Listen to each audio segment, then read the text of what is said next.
দক্ষতার বিকল্প নেই। Absolutely consistency does make the difference. আসুন দক্ষতার কাছ থেকে দক্ষতা ধার করি, শেখা মানেই ধার করা এক নতুন দৃষ্টিভঙ্গি। Welcome to Next Gen Poultry Insights, a Shariatullah Agro Initiative.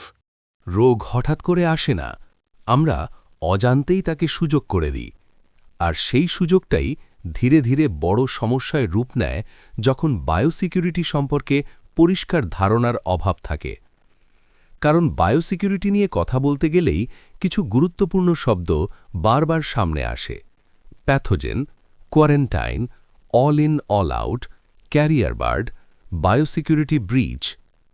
এগুলোর সঠিক মানে না জানলে সঠিক সিদ্ধান্ত নেওয়া সম্ভব নয়। বায়োসিকিউরিটি মানতে গেলে শুধু নিয়ম জানলেই হয় না, শব্দগুলোর অর্থ বোঝাও জরুরি। কারণ ভুল বোঝা মানেই ভুল সিদ্ধান্ত, আর ভুল সিদ্ধান্ত মানেই রোগের ঝুঁকি।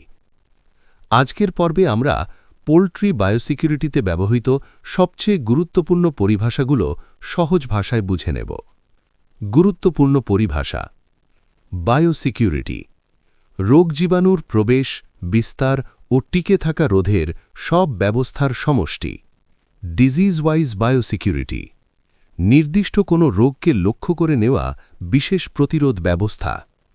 প্যাথোজেন রোগ জীবাণু, ভাইরাস, ব্যাকটেরিয়া, ছত্রাক বা পরজীবী যা রোগ সৃষ্টি করে। হরাইজন্টাল ট্রান্সমিশন একই প্রজন্ম বা একই খামারের পাখির মধ্যে সরাসরি বা পরোক্ষভাবে রোগ ছড়ানো। ভার্টিক্যাল ট্রান্সমিশন ব্রিডার থেকে ডিমের মাধ্যমে বাচ্চার মধ্যে রোগ ছড়ানো। ক্যারিয়ার বার্ড নিজে অসুস্থ না হলেও রোগ বহনকারী পাখি। অল ইন অল আউট সব পাখি একসাথে খামারে প্রবেশ করানো এবং নির্দিষ্ট সময় শেষে একসাথে বের করার পদ্ধতি। ক্লিনিং অ্যান্ড ডিসইনফেকশন প্রথমে ময়লা অপসারণ, ক্লিনিং, তারপর জীবাণুনাশক প্রয়োগ, ডিসইনফেকশন, দুটোই সমান গুরুত্বপূর্ণ। ফোমাইট জুতো, পোশাক, যন্ত্রপাতি ইত্যাদির মাধ্যমে রোগ ছড়ানো। ভেক্টর ইঁদুর, মশা, পোকামাকড় বা অন্যান্য প্রাণীর মাধ্যমে রোগ ছড়ানো। কোয়ারেন্টাইন নতুন বা অসুস্থ পাখিকে নির্দিষ্ট সময়ের জন্য আলাদা রাখা। জুয়ানোটিক ডিজিজ পোল্ট্রি থেকে মানুষের মধ্যে ছড়াতে পারে এমন রোগ। বায়োসিকিউরিটি ব্রিচ বায়োসিকিউরিটি নিয়ম ভঙ্গ হওয়া বা সুরক্ষা ব্যবস্থায় দুর্বলতা সৃষ্টি হওয়া। বায়ো এক্সক্লুশন খামারে বাইরে থেকে রোগ জীবাণু ঢুকতে না দেওয়ার ব্যবস্থা। বায়ো কন্টেইনমেন্ট খামারের ভেতরে থাকা রোগ যেন বাইরে না ছড়ায় সেই ব্যবস্থা। ফার্ম জোনিং খামারকে বিভিন্ন সুরক্ষা জোনে ভাগ করা: clean zone, dirty zone, buffer zone. Buffer zone খামার ও বাইরের পরিবেশের মাঝখানে থাকা সুরক্ষিত এলাকা। কন্ট্রোলড এন্ট্রি পয়েন্ট খামারে ঢোকার নির্দিষ্ট প্রবেশপথ যেখানে ডিসইনফেকশন বাধ্যতামূলক। ফুটবাথ বা হুইল ডিপ জুতো বা গাড়ির চাকা জীবাণুমুক্ত করার ব্যবস্থা।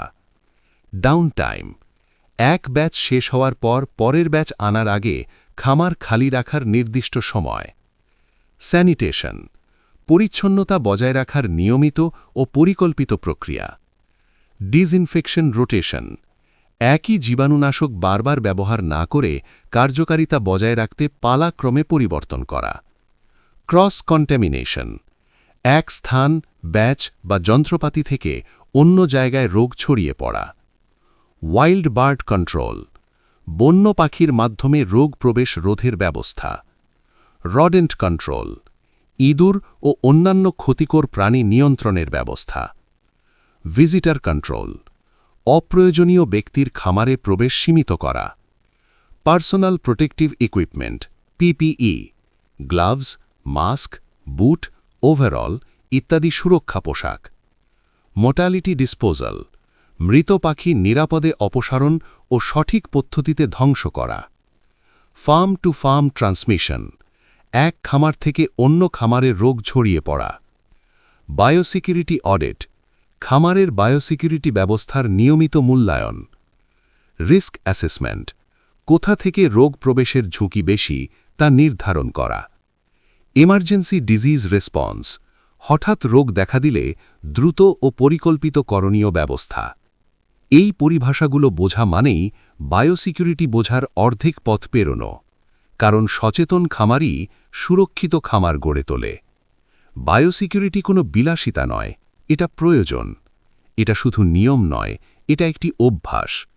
আর আজ থেকেই সেই অভ্যাস গড়ে তোলাই হোক আমাদের অঙ্গীকার।